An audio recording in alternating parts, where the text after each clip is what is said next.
S'il était possible à des créatures humaines de parvenir à une parfaite intelligence de Dieu et de ses œuvres, arrivées à ce point, elles n'auraient plus de vérité à découvrir, plus rien à apprendre, plus de progrès à réaliser dans le développement de l'esprit et du cœur.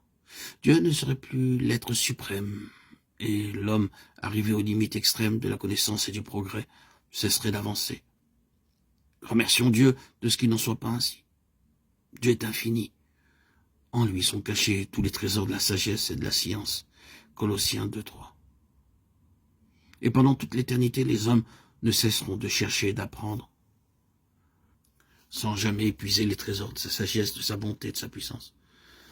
Il entre dans les desseins de Dieu que, même en cette vie, sa vérité continue à se dévoiler aux yeux de son Église. Et l'on ne peut obtenir l'intelligence de la parole de Dieu que par l'illumination de l'Esprit qu'il l'a donné. Personne ne connaît les choses de Dieu, si ce n'est l'Esprit de Dieu. Car l'Esprit sonde tout, même les profondeurs de Dieu. 1 Corinthiens 2, 10, 11. Le Sauveur a fait cette promesse à ses disciples. Quand le Consolateur sera venu, l'Esprit de vérité, il vous conduira dans toute la vérité. Il prendra de ce qui est à moi et vous l'annoncera. Jean 16, 13, 14. Dieu désire que l'homme fasse usage de ses facultés. Plus que toute autre étude, celle de la Bible les fortifiera et les ennoblira. Toutefois, il faut prendre garde de ne pas déifier la raison, qui est sujette aux faiblesses et aux infirmités. Si nous ne voulons pas que les vérités les plus évidentes de la Bible nous soient incompréhensibles, nous devons posséder la simplicité et la foi d'un petit enfant, être prêts à nous laisser instruire et implorer l'assistance du Saint-Esprit. Le sentiment de la puissance et de la sagesse de Dieu, aussi bien que celui de notre incapacité de concevoir sa grandeur, devrait nous porter à l'humilité et nous aider à ouvrir sa parole avec les mêmes dispositions d'adoration et de crainte que si nous entrions en sa présence. Dès qu'elle s'approche de la Bible, la raison humaine reconnaît une autorité supérieure à la sienne. Le cœur et l'intelligence doivent s'incliner devant le grand « Je suis ».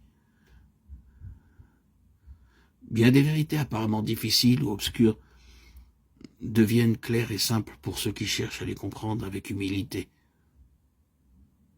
Mais sans le secours du Saint-Esprit, nous sommes toujours enclins à tordre les Écritures et à en donner de fausses interprétations.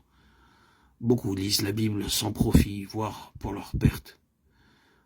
Quand on ouvre la parole de Dieu sans respect, sans prière, quand les pensées et les affections ne reposent pas sur Dieu ou ne sont pas en harmonie avec sa volonté, l'entendement est bientôt obscurci par le doute, et l'étude même de la Bible contribue à fortifier le scepticisme.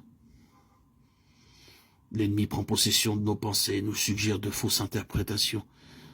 Dès qu'un homme, quelque savant qu'il puisse être, perd le désir d'être en harmonie avec la Bible, soit par ses paroles, soit par ses actes, il est condamné à comprendre les Écritures d'une manière erronée, et il faut se défier de ses explications.